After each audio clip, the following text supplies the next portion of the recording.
Tu veux que je te raconte l'histoire du championnat de bombes dans l'eau ?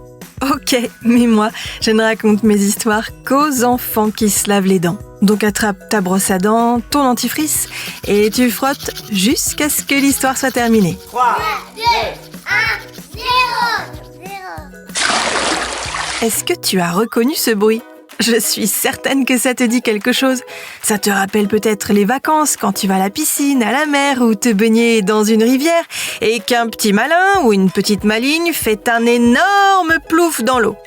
D'ailleurs, peut-être que toi aussi, tu es un ou une pratiquante de ce genre de saut dans l'eau.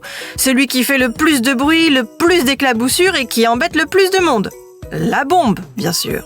Tu sais, c'est cette manière de sauter dans l'eau, non pas en plongeant délicatement ou en sautant tout droit, mais en sautant comme si tu voulais faire exploser l'eau.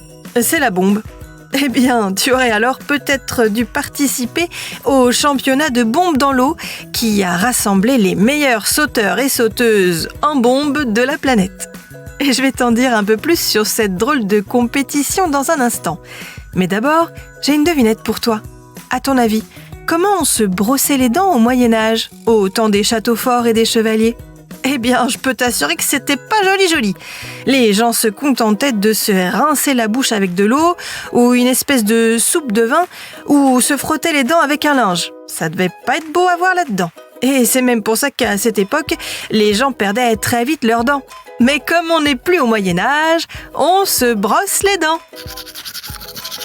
Pour en revenir à notre drôle de championnat, il s'est tenu en Nouvelle-Zélande. C'est un pays qui se trouve sur une île à côté de l'Australie.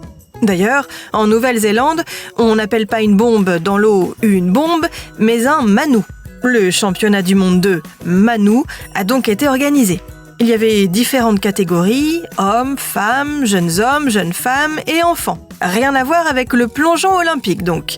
Les juges du manu évaluent la puissance et la hauteur des éclaboussures ainsi qu'un son pur à l'impact. Plusieurs techniques de manu sont autorisées. La bombe V, l'agrafe, le gorille ou le boulet de canon.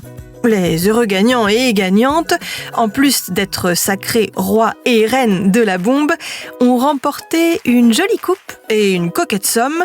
Comme quoi, faire des bombes dans l'eau, c'est tout un art. Bon, montre-moi un peu tes dents. Fais A, fais I. C'est pas mal ça, bien blanche comme il faut. Tant pis pour vous les caries. Allez, maintenant, au lit. Je vais pas aller me coucher. Retrouvez les épisodes des Dents et Dodo sur le site et l'application BFM TV et sur toutes les plateformes de streaming. Si cet épisode vous a plu, n'hésitez pas à lui donner une note, à vous abonner à la playlist et surtout à en parler autour de vous. C'est un podcast BFM TV.